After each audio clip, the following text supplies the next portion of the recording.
আগামীকাল 28 তারিখ সকাল 10টা থেকে দাউকান্দিতে অবরোধ কর্মসূচির জন্য কলেজে সকল অত্র এলাকার সাধারণ জনতা থেকে শুরু করে ছাত্র, যুবক, বৃদ্ধ, এই এসদার ভাই এবং এদেরকে আহত করার প্রতিবাদে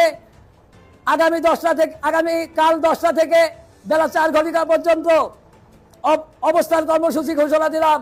আর 4টায় বিক্ষোভ মিছিলে অংশগ্রহণ করার জন্য অত্র এলাকাবাসীকে আমন্ত্রণ জানাচ্ছি।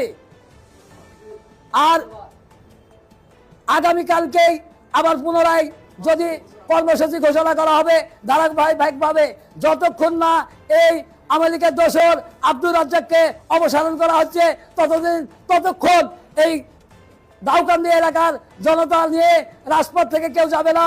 এটাই আমাদের কর্মসূচি। তো আজকের মতো আপনাদের ধন্যবাদ এবং সুস্থতা কামনা করেই শেষ করছি। আগামীকালকে আমন্ত্রণ জানাচ্ছি 10টা থেকে বিকাল 2টা পর্যন্ত অবস্থান কর্মসূচি এবং 4টায় বিক্ষোভ মিছিলে অংশগ্রহণ করার জন্য। ধন্যবাদ সবাইকে। আসসালামু আলাইকুম।